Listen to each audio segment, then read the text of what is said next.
পড়ে না নামাজ কালা, নামটি তোমার আব্দুল বারী, মুখে তোমার নাই যে দাড়ি। নামটি তোমার আব্দুল বারী, মুখে তোমার নাই যে দাড়ি।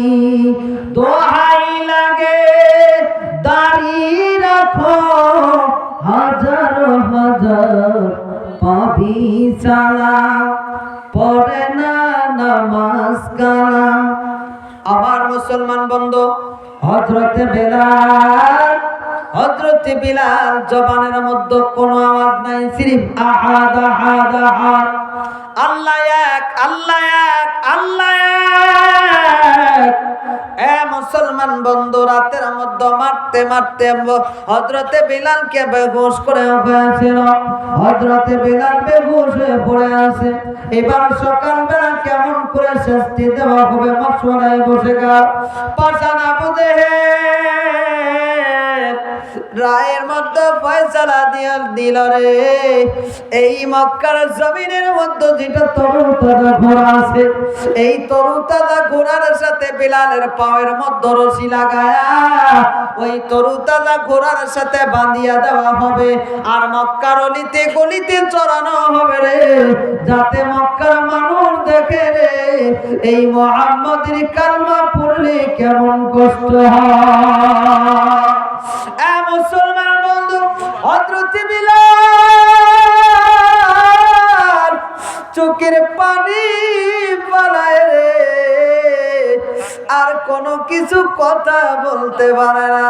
হযরতে বিলালের পায়ের মধ্যে রশি লাগায়া মক্কার অলিতে গলিতে টানিয়া চেঁচড়াইতে রে, ওই পিঠের গোস্ত নাই, এমনকি রক্ত পর্যন্ত আর বাহির হয় না।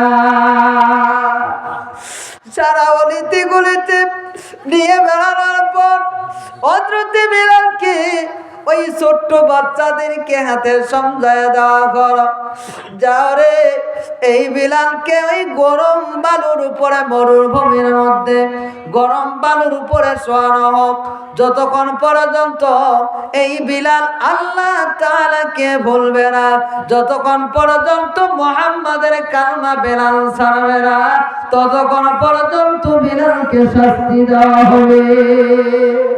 এ মুসলমান বন্ধু, বিলাল কেমন করে কষ্ট দিতে দিতে হযরতে বিলাল কাতর অবস্থায় পড়ে আছে, নিজের মতো আগুন জ্বালায় দিছে, আগুনের উপর বিলালকে শোয়ানো হয়েছে। বিলালের চর্বির দ্বারা আগুন গুলো নিভে গেছে। অপরাধের মা গো, একটু কান করে শোনা নাও, নওজোয়ান ভাই শোনো, হযরতে বিলালকে এমন করে মারা হইতেছে। হযরতে বিলাল তারপরেও নবীর কালমা ছাড়ে না, আল্লাহর মহাব্বত দিল থেকে বাকি রাখে না। যত কষ্ট যত বেশি হয় রে, বিলালের আল্লাহ আল্লাহ জিকিরটা জোরে জোরে হয়, একটু জোরে বলা যাবে না সুবহানাল্লাহ। পাশ দিয়ে হযরতে আবু বকর যায়। হযরতে আবু বকর ডাক দিয়ে বলেন, বেলাল রে, ও বেলাল, এই সময়টা এমন একটা সময় রে, বেলাল আল্লাহর নামটা একটু আস্তে আস্তে নাও, আস্তে আস্তে দাও। হযরতে বেলাল ডাক দিয়ে বলেন, আবু বকর, আমি যত বেশি আল্লাহর নামটা যত জোরে জোরে জপি রে, আমার দিলের মধ্যে তত বেশি শান্তি পাই। একটু জোরে বলা যাবে না সুবহানাল্লাহ। আলা বিযিকিরিল্লাহি ওয়া তাতমাইন্নুল কুলুব। আল্লাহ তাআলা জানায় দেয়, বান্দা দুনিয়ায় শান্তি শান্তি করে ঘোরো, শান্তির পিছে বাবা ঘোরে, ছেলে ঘোরে, মা ঘোরে, দুনিয়ার সমস্ত মানুষ শান্তি শান্তির পিছে ঘোরে, কিন্তু শান্তি হইলে দিলের মধ্যে পায় না। টাকা পয়সার অভাব নাই, বাড়ি গাড়ির অভাব নাই, বিবি বাচ্চার অভাব নাই, সম্মানের অভাব নাই, ইজ্জতের অভাব নাই, তারপরেও দিলের মধ্যে একটাই বস্তু নাই, কয় শান্তি নাই। কথা কোন ঠিক না বেঠে? আল্লাহ তাআলা বলেন, দুনিয়ার মুসলমান তোমরা শুনে নাও, আমি আল্লাহ শান্তিটা রেখেছি। যদি কোন বান্দা আমি আল্লাহর জিকির করে, আমি আল্লাহর জিকির করার খাতিরে আমি আল্লাহ তাআলা তার দিলের মধ্যে সুকুন শান্তিটা নাজিল করে দেয়। একটু জোরে বলা যাবে না সুবহানাল্লাহ? আমার মুসলমান বন্ধু, হযরতে বেলালকে হযরতে আবু বকর মাশওয়ারা দিয়ে গেলেন, ও বেলাল, আল্লাহর নাম একটু আস্তে আস্তে নাও, তোমার মাশওয়ারা নবীর দরবারে হয়ে গেছে। হযরতে আবু বকর সকালবেলা বলে ওই রাস্তা দিয়ে চলে গেলেন। আল্লাহর নবীকে বলতেছেন, ইয়া রাসূলুল্লাহ, ইয়া হাবিবাল্লাহ, বিলালের এত কষ্ট গো নবী, আমি আবু বকর সহ্য করতে পারি না। নবী আবার ডাক দিয়ে বলেন, আবু বকর,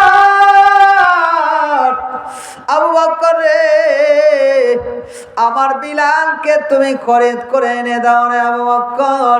যদি বিলালকে তুমি যদি খরিদ করে এনে দিতে পারো, আমার আল্লাহ তাআলার কাছে আমি নবী আল্লাহর জান্নাত তোমাকে নিয়ে দেব। একটু জোরে বলা যাবে না সুবহানাল্লাহ? নারে তাকবীর! আমার বন্ধুগণ, হযরতে আবু বকর চলে গেল, ওই ইহুদি মহিলার কাছে গিয়ে বিলালকে খরিদ করে এনে দিলেন। হ্যাঁ মুসলমান, কি জন্য এতটুকু কথা বললাম? এই জন্য বলতেছি রে বাবা, যদি দিলের মধ্যে শান্তি চাও, যদি হায়াতের মধ্যে ইজ্জত চাও, যদি জান্নাত ওয়ালা জিন্দেগি চাও, আল্লাহ তাআলার কাছে ঈমানটা পরিপূর্ণ আনো।